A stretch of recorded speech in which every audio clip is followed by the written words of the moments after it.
আজকে আমি শীতের সবজি বিট দিয়ে দারুণ স্বাস্থ্যকর একটা মজার রেসিপি শেয়ার করব। আশা করি আপনাদের ভীষণ ভালো লাগবে। আর এই রেসিপিটা এতটাই স্বাস্থ্যকর হয়, ছোট কেন বড়রাও ভীষণ পছন্দ করবে।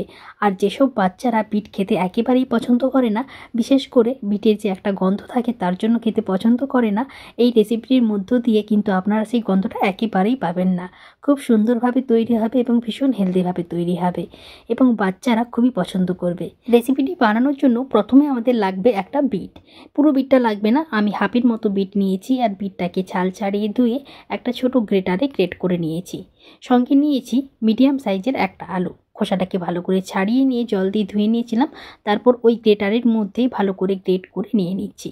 বিট আর আলু দুটোই আমি গ্রেট করে রেখে দিচ্ছি।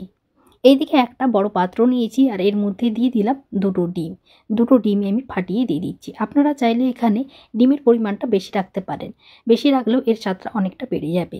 আমি এখানে দুটো ডিম দিচ্ছি আর ডিমটা দেওয়ার পরে আমি এখানে অ্যাড করলাম গ্রেট করে রাখা বিট আর আলু, এই দুটোই আমি অ্যাড করে দিচ্ছি।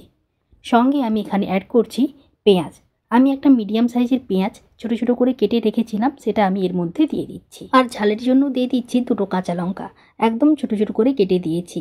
এখানে লঙ্কার পরিমাণটা আপনারা কম রাখতে পারেন, বাচ্চারা খেলে অবশ্যই লঙ্কার পরিমাণটা কম রাখবেন। এখানে কিছুটা পরিমাণ ধনেপাতা আমি ছোট ছোট করে কেটে এর মধ্যে দিয়ে দিচ্ছি। এইবার এই সব উপকরণগুলো একটু ভালো করে ফেটিয়ে নিতে হবে। এই রেসিপির আর একটা বিশেষ দিক কী আছে, এর কালারটা এত সুন্দর হয় যে খুব সহজেই বাচ্চাদের দৃষ্টি আকর্ষণ করে। অনেক সময় কি হয়, কালার ভালো হলেও বিটের গন্ধের জন্য বাচ্চারা বিট একেবারেই পছন্দ করে না। তো তাদের যদি এভাবে একবার বানিয়ে দেওয়া হয়, ওরা অনায়াসে কিন্তু টিফিন বক্স খালি করেই আসবে। দেখুন, ডিমের মিশ্রণটা আমি ভালো করে ফেটিয়ে নিয়েছি। এখন এর মধ্যে দিতে হবে আটা। আমি এখানে 2 কাপ আটা দিয়েছি। আর আটা ভীষণ হেলদি, আমরা সবাই জানি। আপনারা এখানে আটার পরিবর্তে সুজিও ব্যবহার করতে পারেন। আবার যদি আপনারা কেউ মনে করেন এখানে ময়দা ব্যবহার করবেন, তাও করতে পারেন। তবে যেহেতু আমি একটু হেলদিভাবে বানাবো, তাই এখানে 2 কাপ আটা ব্যবহার করেছি।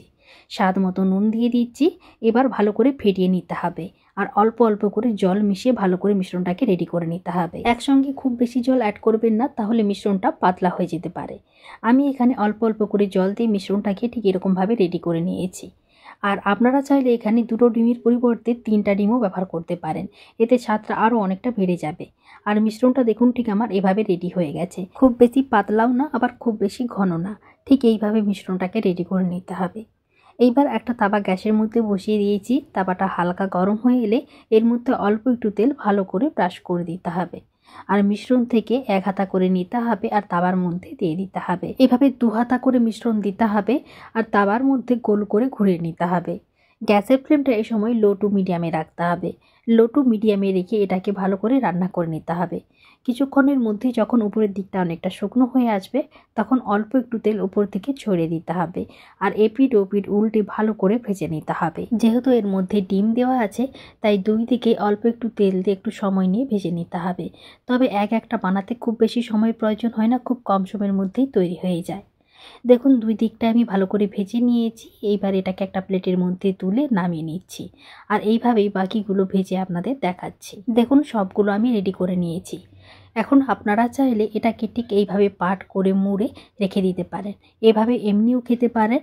আর একটু বাচ্চাদের দৃষ্টি আকর্ষণ করার জন্য আমি একটু অন্যভাবে করব। একটা নিয়েছি আর পেছন দিকে উল্টে দিয়েছি। পেছন সাইডে আমি অল্প একটু টমেটো কেচাপ ভালো করে লাগিয়ে নিচ্ছি। বাচ্চারা কিন্তু এই টমেটো কেচাপ খুব পছন্দ করে, তাই বাচ্চাদের যদি এভাবে একবার বানিয়ে দেওয়া হয়, ওরা খুব সহজেই খেয়ে ফেলবে। আর বড়রা খেতে চাইলে যদি টমেটো সস পছন্দ না করেন, তাহলে এটা আপনারা এমনিও খেতে পারেন। এবার আমি একটা পিৎজা কাটার নিয়েছি আর পিৎজা কাটার দিয়ে এভাবে ঠিক লম্বা করে কেটে নিচ্ছি।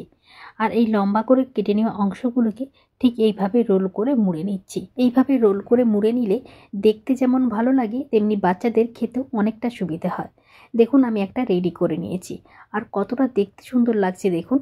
ঠিক এইভাবেই আমি সবগুলোকে রোল করে মুড়ে নিচ্ছি। বিট দিয়ে তৈরি দুর্দান্ত স্বাদের এই হেলদি টিফিন রেসিপিটি আমার একেবারেই রেডি।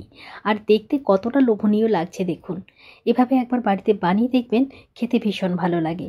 এখন আপনাদের একটা ছেড়ে দেখিয়েও দিচ্ছি। এতটাই নরম তুলতুলে হয় যে যে কেউ পছন্দ করবে। তো আজকের মতো ভিডিওটি আমি এখানেই শেষ করছি। ভিডিওটি ভালো লাগলে আমার পাশে থাকার অনুরোধ রইল। আর বাড়িতে বানিয়ে থাকলে কেমন লাগলো কমেন্ট করে জানাতে একেবারেই ভুলবেন না। সবাই ভালো থাকবেন, সুস্থ থাকবেন। সবার সঙ্গে দেখা হচ্ছে আবার অন্য কোনো নতুন রেসিপি নিয়ে।